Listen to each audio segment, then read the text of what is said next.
तो दोस्तों आज की वीडियो में हम करने वाले हैं क्लास 10 एनसीईआरटी का चैप्टर नंबर 3। आपको बता दें कि अगर आपके पास पुरानी बुक है तो ये वाली एक्सरसाइज 3.2 के नाम से आपको मिलेगी। अगर आपके पास नई बुक है तो यही एक्सरसाइज आपको 3.1 के नाम से मिलेगी। तो इस एक्सरसाइज में क्वेश्चन नंबर 2 हम आज यहाँ पे करने वाले हैं। तो सबसे पहले पढ़ लेते हैं कि क्वेश्चन 2 क्या कह रहा है। तो बहुत ध्यान से देखिएगा कि क्वेश्चन 2 कह रहा है कि ऑन कंपेयरिंग द रेशियो, यानी कि रेशियो को कंपेयर करके। अच्छा, किसका रेशियो कंपेयर करके? तो A1 A2 B1 B2 C1 C2 इनके रेशियो को कंपेयर करके। तो दोस्तों रेशियो को कंपेयर करने के बाद हमें फाइंड आउट यानी कि पता लगाना है वेदर की line representing the following pair of linear equation, line जो रिप्रेजेंट करती हैं नीचे दिए गए लीनियर इक्वेशन को, वो इंटरसेक्ट करती हैं एक पॉइंट पे, कि वो पैरेलल है, कि वो कोइंसिडेंट है, यानी कि इन तीनों में से वो क्या है, यही चीज़ आपको इस क्वेश्चन में बताना है। तो चलिए हम करते हैं सबसे पहला वाला क्वेश्चन। तो दोस्तों हम इस क्वेश्चन 2 का ये फर्स्ट वाला क्वेश्चन करें उससे पहले आपको एक चीज़ जानना बहुत ज़रूरी है, बिना उसके आप इस क्वेश्चन को नहीं लगा पाएंगे। तो वो चीज़ क्या है, आइए उसको जानते हैं। तो दोस्तों जो चीज़ आपको जाननी है वो चीज़ ये है, यही तीनों चीज़ आपको पता होनी चाहिए अगर आपको ये सवाल लगाना है। तो चलिए हम आपको बताते हैं कि चीज़ क्या लिखा हुआ है। दोस्तों यहाँ लिखा हुआ है कि अगर A1 A2 और B1 B2 अगर आपस में बराबर नहीं हैं तो हम ये बोलेंगे कि वो जो लाइन है वो इंटरसेक्टिंग लाइन है, यानी कि वो लाइन एक दूसरे को कट कर रही हैं। अगर फिगर बनाएंगे हम उन दोनों इक्वेशन का तो वो इस तरीके से बनेगा।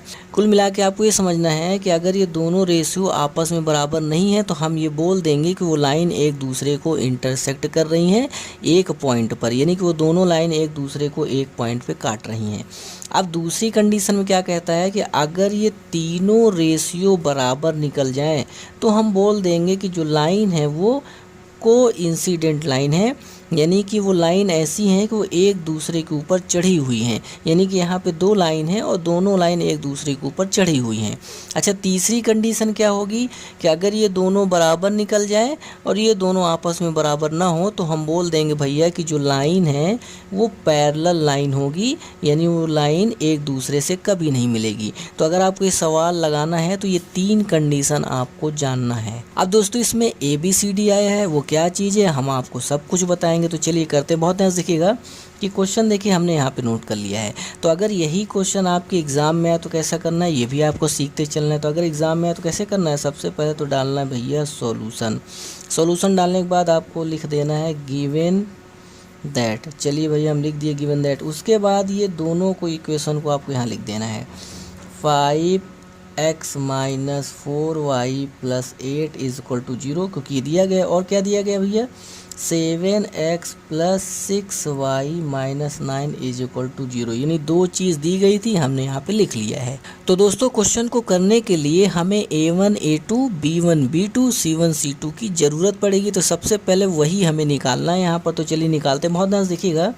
कि ये जो इक्वेशन है यहाँ से हम A1 B1 और C1 निकालेंगे। कैसे निकालेंगे कि x के बगल में जो नंबर होगा उसको हम लोग बोलेंगे A1।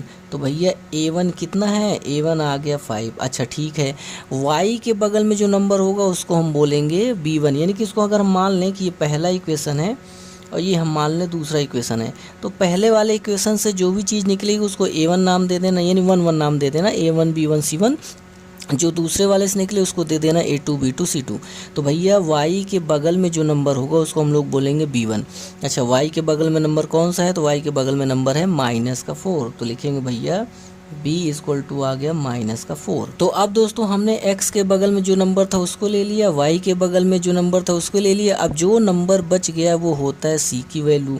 तो भैया c कितना है, c हमारे पास आ गया 8, यानी कि C1 आ गया 8 और B1 हमारे पास आ गया -4। तो दोस्तों इतनी चीज़ आपको समझ में आई कि पहले वाले इक्वेशन से हमें A1 B1 C1 निकाल लेना है। अच्छा, यही काम हमें दूसरे वाले से करना है, लेकिन उसका नाम A2 B2 C2 डाल देना है। तो भैया x के बगल में यहाँ पे जो नंबर होगा दूसरे वाले इक्वेशन में उसका नाम दे देंगे A2। तो A2 है 7। उसी तरह y के बगल में जो नंबर होगा उसको नाम दे देंगे B2, तो यहाँ पे है 6।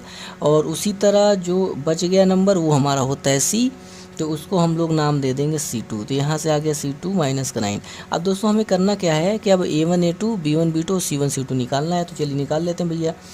A1 अपॉन A2, तो भैया A1 कितना है, A1 है 5 और A2 कितना है 7, तो ये हमारा निकला A1 अपॉन A2। अब हम निकालेंगे B1 अपॉन B2, तो B1 अपॉन B2 कितना है, B1 है माइनस का 4 और B2 है 6। दोस्तों ये कट रहा है, काट देते हैं 2 और 3, यानी कि आ गया -2 अपॉन 3। उसी तरह निकालेंगे C1 अपॉन C2।